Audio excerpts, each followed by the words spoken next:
The NewsHour Special Edition.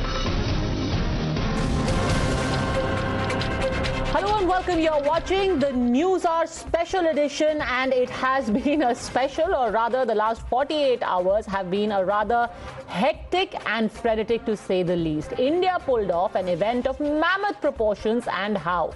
With painstaking logistical and diplomatic maneuvering, India concluded a summit that has been accepted as historic across the board and one with major outcomes. And all of this with the unmistakable stamp not just of Bharat but of Prime Minister Modi all over it. The call of Vasudhaiva Kutumbakam wasn't just a motto. In keeping with the Prime Minister's promise of making G20 and other such groupings more inclusive, the African Union got its foot in. So much so that the chairperson of the AU spoke emotionally today of how it is an outcome that he never even expected this quickly. J'ai ressenti, c'est tout juste que j'ai pas pleuré. C'était une vive émotion parce que c'est un combat qu'on a mené. Effectivement, tous les pays s'étaient prononcés pour, mais nous on attendait qu'il y allait un débat qui allait être fait avant d'adopter. Mais le fait que ça ait été fait avant le début des travaux, franchement, ça nous a satisfait d'une façon extraordinaire. Government sources also describe how the Prime Minister did most of the heavy lifting throughout, ensuring that the Delhi consensus was convergent, stable and deep and not divisive.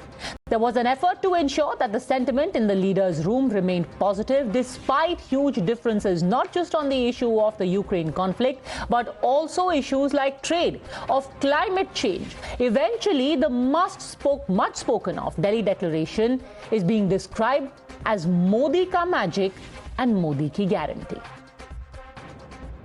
All countries have unanimously supported the New Delhi Leaders' Declaration. This is one declaration without a single footnote and without any chair's summary. This demonstrates both the Prime Minister's and India's great ability to bring all developing countries, all emerging markets, all developed countries, China, Russia, everybody together on the same table and bring consensus. In today's day of, I would say, differing views on geopolitical issues, the fact that we have come up with a consensus document with the support of each and every one of our G20 partners on the first day of our presidency, I think that came as a tremendous positive news. I think they've done an excellent job. They've got to a successful declaration.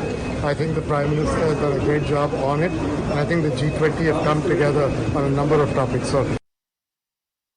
And you would agree the outcomes are nothing short of magic. For starters, is the India-Saudi-America economic corridor. This was preceded by years of Prime Minister Modi personally reaching out to the Saudis and the Middle East. The Global Biofuels Alliance that was launched yesterday and is in keeping with the Prime Minister's push for green energy and sustainable development. And even when a tough message was to be delivered, it was done.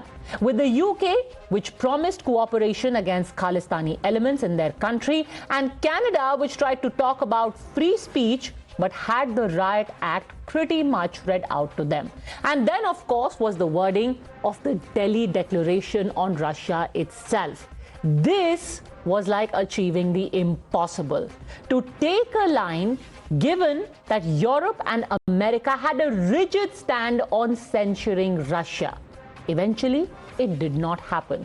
This too required the Prime Minister to bring in his own personal equity, especially with the US President. After the summit, Russia, America, UK, Europe naturally are now trying to give their own reading of the declaration for their domestic audience. But in one thing, they remained unanimous. India's presidency was impeccable. This summit has been a milestone from the point of view of giving a clear guiding star for us to follow. Another thing I would like to mention in particular is the active role of the Indian presidency that has genuinely consolidated the G20 members, probably for the first time in its history. As the Prime Minister and Mrs. Modi depart from India, congratulations to the G20 presidency and the G20 summit, which has been ambitious, inclusive, determined and action-oriented. huge thank you to all of those involved, to our Indian hosts, who once again have shown Aditi Devo Baba. Bahut dhanyavad. Under the leadership of India as this year's chair, we were able to agree on the G20 Leaders' Declaration, which is a truly meaningful achievement. Japan has been engaged in the negotiations with the intent to pass on the outcome of the G7 to the G20. And we were able to hand over to the G20 points that were confirmed at the Hiroshima summit. I look forward to working with other leaders to follow up on the outcomes delivered by the G7 and the G20. So the question then is very simple. While everyone acknowledges India's breakthrough presidency of the G20 summit, is this an outcome of the Prime Minister's own personal magic? Joining us on the debate, we have Tushar Gupta, Senior Editor at Swaraj, Abhijit Iyer Mitra, Senior Fellow at IPCS, Asif Rameez Daudi, Foreign Policy Expert in the Gulf, Sanjay Jha, author and political analyst, Ashutosh. I want to start by asking you first, Abhijit, why is it being called Modi ka magic? Well, look, Modi does have personal chemistry. I know the Congress hates to admit this. They would think that, you know, Rahul Gandhi and his infinite ability to talk nonsense and eat with the knife in the right hand and the fork in the left hand or whatever it is, represents the absolute pinnacle of sophistication. Remember, Nehru and Indra Gandhi, used to rub people the wrong way. On his first visit to America, he didn't like Americans talking about money, and he got a great sort of, looking down on his American interlocutors. Indira Gandhi, I think we all know exactly how she rubbed Richard Nixon and the consequences of India for that. Now, Modi does not do that. Modi goes ahead and charms people. Now, whether you like it or not, you can look at Sanjay's face. He's grimacing or smiling, whatever. I'll leave him with his own observations. Modi is fantastic in terms of whether you like it or not, he's going to come and hug you.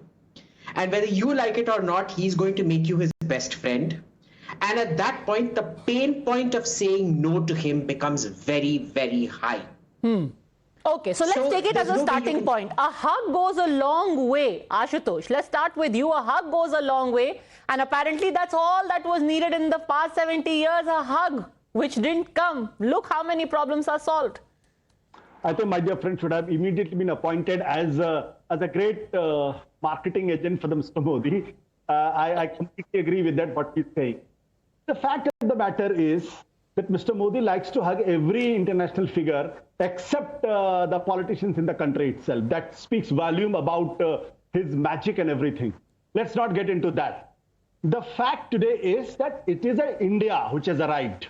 And India was, I think people forget that in 2012, when Manmohan Singh has gone to Mexico, the only two statesmen were received by the Mexican president.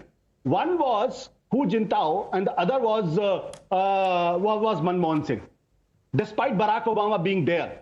And then Barack Obama has said, when Mr. Manmohan Singh speaks, the word listens. Because the way he managed Indian economy in 2008, Mandi ke samay, recession ke samay mein, it was mesmeric for the rest of the world leaders. Because how could India manage to bounce back in 2009 despite a recession in 2008? So every Indian Prime Minister has done great job. And I completely agree that this G20 summit is a breakout. It is a great success for India. Let's not mix up and give credit only to Mr. Narendra Modi. Every Prime Minister, how will you talk about the nuclear deal with Americans? 2008. Mr. Manmohan Singh, who's supposed to be the weakest Prime Minister, normally as the myth is being made, he stood and he said, this is for the welfare of the country. And the country has benefited immensely because of that nuclear deal. What Mrs. Gandhi has done with Americans, he's talking about Richard Nixon. Okay. How many head of the state had the guts to stand up with Americans in the Cold War time? Tell me one thing. It's easy to rubbish Indira Gandhi, but it's easy to acknowledge that she had the guts to speak up with Richard Nixon. And at that point of time, India was not an economic superpower or an economic middle power also. Okay, respond to this, Abhijit. Our prime ministers in the past, because we have to market Narendra Modi that way. So it is an achievement of India, not a person. In suggesting that, you are playing into a personality cult. Abhijit Iyer Mitra, respond. Look, I'm not saying it's a personality cult. I agree with what Ashutosh says completely. It's a national effort. It's because of India's gross national power that this has been pulled off very well. But personality does matter. He makes a point about standing up to Nixon. Remember, there would be no need to stand up to Nixon if Indira Gandhi hadn't rubbed him the wrong way in the first place. And cumulative wrong. Krishna Menon had gone around saying all kinds of nasty things at the UN that there was no need to say. Nehru had gone around saying a lot of nasty things that there was no need to say. Pointless peacockery and posturing. So you rub people the wrong way, you pay the consequences. It's that simple. Okay, let's not, go back into the past now, because then we're having a long history lesson. Coming back to the present, just a second, sir, let me open this up because we've got other people also wanting to join in. Asif Rameez Daudi, looking in from the outside, how do you see the Prime Minister's personality, if at all, shaping the outcomes? Or you think that it is immaterial? No, it's not immaterial. When India wins a cricket match, World Cup for example, we give credit to the captain, and Prime Minister, being the captain of the government, of course, has a charismatic personality. There is no doubt about it, but it's a teamwork. It's a teamwork. India has succeeded building its image as a champion of the global south as well during this India's presidency. And this is one of the results of promoting the global outreach. You know, how successfully Prime Minister Modi and the Indian government in totality, even Dr. Jaishankar, when you talk about the complete team, the complete demonstration of such a beautiful and smart ideas that today India's presidency for G20, and now it's G21 indeed, and that is the effort of India's smart plans. Because you largely look at India's engagement in the Middle East, can you describe to our viewers if this is because of the Prime Minister's personal initiative, especially the idea of the India-US Middle East corridor?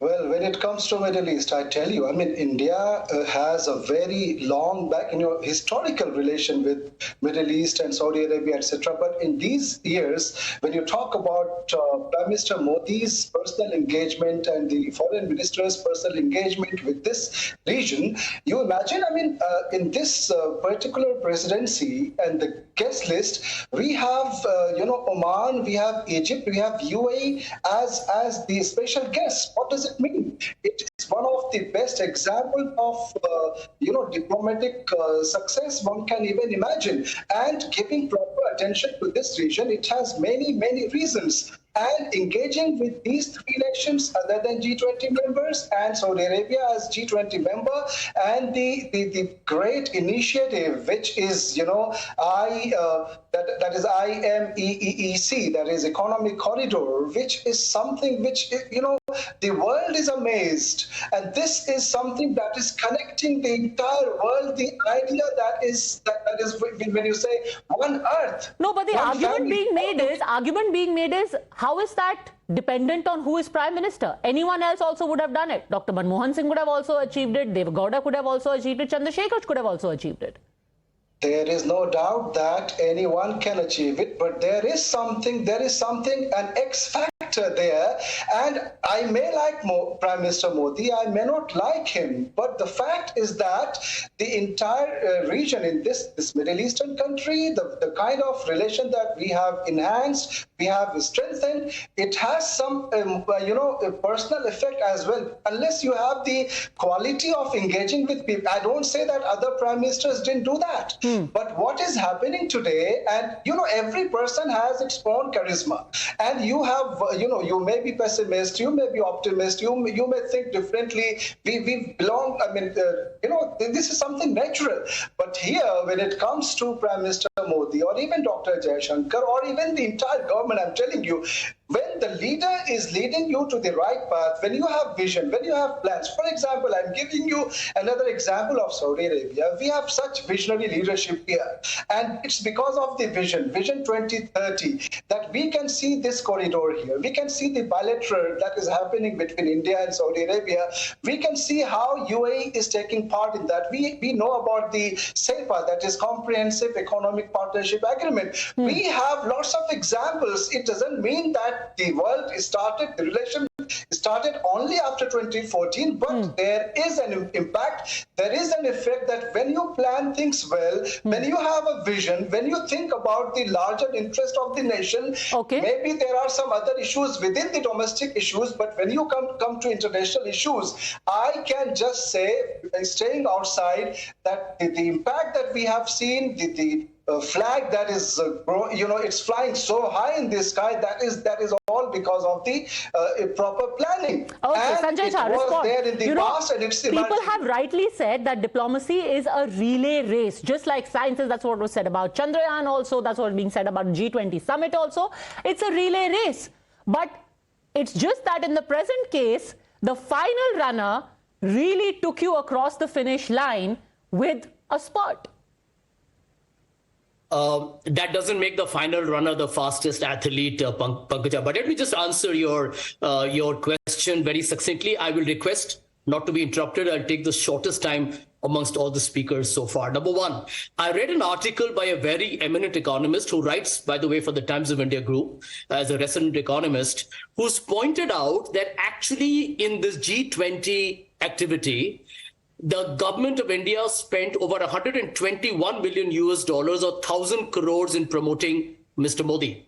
I want to ask this question of this government. If those figures are true, then we need to know, why did we waste that money in a country that is starved of some very, very serious problems? Which brings me to the fundamental point. For Narendra Modi and his government, every event, particularly foreign policy, is about playing to the domestic constituency campaign. So I think, the G20 over the last 1 year, I've seen, I live in Mumbai, and I'm sure it's happening in every city. People have seen his ads everywhere. I've seen it at the distance of every 50 meters. It's a joke. It's taxpayers' money. It's your money, my money, and the poor farmer and the poor MSME worker. Is that money which is going to promote Modi for 2024? I would like the BJP to answer that question. Point number two, and this is critical. You think a Joe Biden who comes to India, whose own US State Department talks about religious freedom being compromised in our country, which talks about ethnic violence. You think Macron, who is part of the European Parliament, European states, will come and really tell Modi eyeball to eyeball, we know what's really going on in terms of your authoritarian behavior? They don't. It's a protocol. You don't come to your, host's place and speak the truth, but they know the truth. You think Biden doesn't know that Narendra Modi went to town saying, "Ab ki baar Trump sarkar"? He knows that. So let's cut out the hypocrisy here. I think these are nothing but regular templates which are used in international symposiums. Nobody has a problem with India doing things well, but there is one truth I would like to say, कि सच्चाई छुप नहीं सकती बनावट के वसूलों से, कि खुशबू आ नहीं सकती कागज के फूलों से. वाह, क्या बात है. Tushar Gupta, 2 points have been raised by Sanjay Jha. You answer the first. One, that what was a G20 presidency has become an elaborate long-running election campaign. And the second, Abhijit Iyer Mitra answer about the kagaz ke phool se khushboo nahi aa sakti. Common courtesy being mistaken as some great friendship and magic. Tushar Gupta, you first. For a spokesperson or a former spokesperson or a suspended spokesperson who represents a party which conducted the Commonwealth Games where the cost of a toilet paper roll was inflated to rupees 4,000, complaining and cribbing about the G20 marketing cost is a bit rich. So I'll just go ahead and ignore it. The question about the personal touch and the courtesy which Sanjay Jha confuses for hard diplomacy is also wrong. I'll explain you why. Let's look at the stakeholders involved. There is US, there is a Democrat president we have right now in the White House, Joe Biden. The Congress and its stooges were quick to dismiss Narendra Modi's visit to America when he was sort of seen with President Donald Trump, then President Donald Trump, and said that it would hamper our relationship with the new president. Did that happen? Absolutely not. When Indians imported the Russian oil last year, given the Russia-Ukraine war and the immediate inflation in the energy prices. They were again the same Congress stooges saying this will impact our relationship with the West. Modi has undone foreign policy of the last 6 decades and destroyed our relationship with the West forever. Did that happen with Europe and US this time? Absolutely not. Proven wrong again. Then they were the same Congress stooges who have been saying for the last 9 years that because of this government, certain policies or certain stances in public, be it religion, be it culture, be it economics, be it politics, whatever, our relationships with the Middle East have gone down. Has that happened? Absolutely not. Instead, the Middle East is now looking at India. They do not want to miss out on the growth story, and they are ignoring Pakistan. Now let's come to Canada, for instance. Sanjay Jha says that no one will come and tell you the reality. There is a common courtesy involved. Did India extend the same courtesy to Justin Trudeau? You read what the PIB release says, how our Prime Minister communicated the concerns to the Canadians, that we had a problem with the Khalistanis using their ground as a terror launch pad. We had a problem with the diplomats being attacked. We had a problem with the rallies being carried out. So there's nothing about courtesy here. It's hardcore diplomacy. So Rahul Gandhi was speaking in Europe before an inconsequential crowd saying that we do not have an alternate vision to China's BRI. I do not understand if that was a question or an endorsement of China's Belt Road Initiative, which is itself is another problematic statement. Okay. But on the second day of the G20 summit, which Sanjay Jha says is just courtesy and goodwill, we had a corridor which would have long-term economic and geopolitical implications. Now, do you dismiss the personal touch here? And Padmaja, final point. Under Narendra Modi, India's story has been a story of global assertion. Ashutosh may want to recall the good old days of Manmohan Singh, but in 2013, we were the fragile 5 amongst the BRICS economies. Our sovereign rating was being downgraded. Economists were looking with us at caution. Okay. But today, be it the pandemic, be it the Russia-Ukraine war, be it the global slowdown, be it the global inflation, India has done well on all accounts. So it's a mix of Modi's personal touch and Modi's policies, the results of which are up before us at the end of the G20 summit. Okay, respond to that, Sanjay Jha, then coming to Abhijit. Yeah. First and foremost, to all the BJP lackeys or the BJP bootlickers, whatever you want to choose. Okay, gentlemen, I'm requesting everyone, let's not get into this finger pointing, lackeys, bootlickers, useless, pappu. Right? Please, I'm requesting you. Let's keep it civil. Get on with that. Yes. India's GDP growth rate since 2019 over the last 4 years. Since the gentleman, I think, talks about data and policy, is how much? 3.5%. And this was, by the way, pre-pandemic. So let's not try and take this cover, there was this once-in-a-lifetime event. India has been a disaster in terms of economic policy. He's cited 5 examples of when the Prime Minister personally has championed India's cause and got people to come around.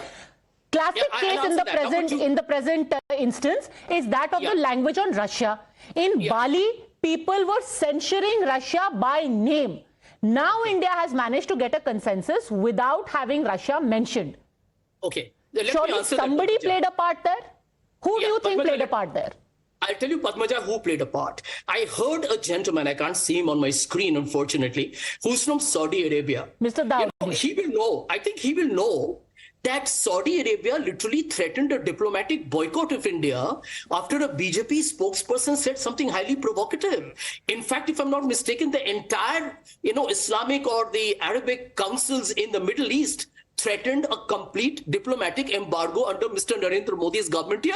Can they ignore that reality? Sir, what's that got to do with the Ukraine statement? Let's stick to the Ukraine statement, please. I'm just trying to address some hard facts. Just give me 30 seconds and I'm done. One of the issues in G20 is inclusivity.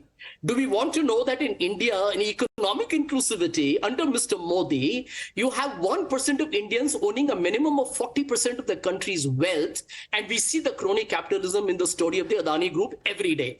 Point number 2, where it comes to social inclusivity, let's not even talk about it.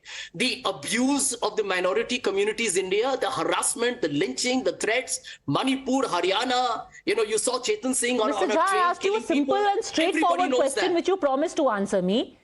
Right. America, Europe, UK changed their language on Russia between Bali and Delhi.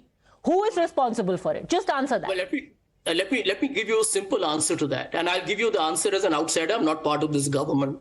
I believe and if it was a government that I supported, it would not be as duplicitous as Mr. Modi's government that has bought cheap oil from Russia and in effect has supported the war against Ukraine because it's provided Russia with money to actually continue the war with Ukraine. So we are not discussing India's stand vis-a-vis Russia right now. I'm just asking you, how was it managed to get the Delhi Declaration with unanimity? How did we get America to change its language between Bali and Delhi? Just answer that. Who's responsible for it? Well, Padmaja, when there are 20 stakeholders, just because you're hosting it doesn't make you the, what you call as the, it is my victory. It's like saying that India has to score 200 runs to win a match against Pakistan today. Ravindra Jadeja comes to score the last 2 runs and he says, I won the match for India. I think we should cut out this ridiculous, preposterous, substandard, subpar, giving away everything that this great country has to one man. Okay,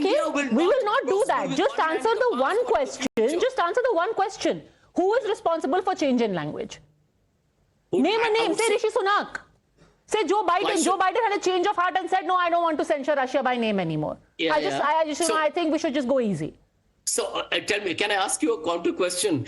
Joe Biden is on record just some time ago that they will pursue the Ukraine war till Russia is defeated and humiliated for whatever violations it has done in Ukraine.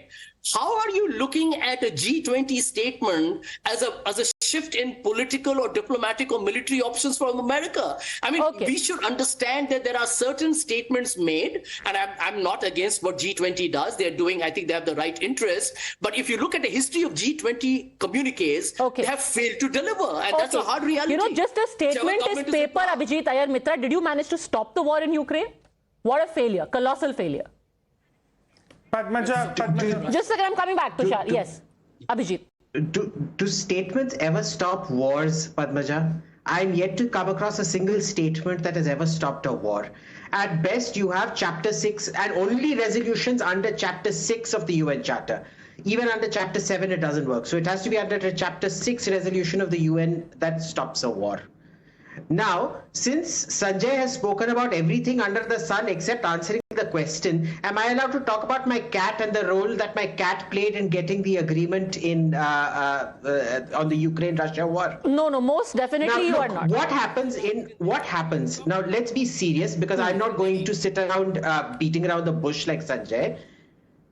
When a host is holding a summit, it is the host's foreign minister who is responsible ultimately for consensus, the foreign minister and the team. Getting a consensus is no joke. It requires hours and hours of work, lots of formulation, great finesse in getting the words right. To this day, you will find Manishankar Iyer keeps talking about the role that India played in the Delimitation Commission for the Korean War and how it was actually the role that India played in the Delimitation Commission of the Korean War and how that was actually a greater job to do than stopping the Korean War in itself. Okay. And yet here we have a congressman saying that Manishankar Iyer is effectively a liar and it counts for nothing. Okay. Ashutosh, final word. We've had leaders like the chair of the African Union saying in so many words that the Prime Minister championed our cause for inclusion. You have got other world leaders, even the European Union, saying that this presidency has set a benchmark when it comes to the G20 summit. Is there a hesitancy because of domestic politics to just give the Prime Minister his due? Even cynics today are saying it's landmark, what was achieved, the joint statement. See, unfortunately, Indian polity has become so polarized that on one issue we can't be one. See, my only objection is that everything done by Narendra Modi and all credit should go to him. Let's celebrate the collective wisdom of our diplomats. Let's celebrate the collective understanding of our foreign policy and stick to that. I still remember in Sharm el-Sheikh when Manmohan Singh did something before he could come, the BJPs attacked him for no rhyme and reason. I could understand that BJP did not like what happened in Sharm el-Sheikh in 2007 and 2008, if I remember correctly. So Indian polity has always been polarized and divided. The opposition will not give credit to what the government has done, and the government will not acknowledge what the opposition is doing. Tell me, since 2014, one BJP spokesperson, one BJP government has acknowledged one good thing done by the opposition, not even once. That's the sad part of it. But despite that, I will take great pride that India G20 summit has been a great success. The Indo-Middle East European corridor is a path breaking. And it is a lesson to the Chinese. The declaration by Delhi Declaration is a great success. But let's not forget that since Bali to Delhi, the lot of water has also flowed in Ukraine and in Volga. And so a lot of diplomacy done by Narendra Modi is good. But there are other 19 countries who also had to realize the geopolitics. It is a compulsion of their geopolitics that they agreed to a statement. It's not that they agreed to a statement because of the persuasion of somebody else. All right. Where the due is given, it should be given. It's a great success. As a country, we should celebrate that. All right. Let's end on that celebratory note. The win is for Bharat. But as Tushar said at the beginning, when Team Bharat wins, can we then say that it is the achievement of the captain of Team Bharat? I leave it to your wisdom. Thanks very much, all gentlemen, for joining me.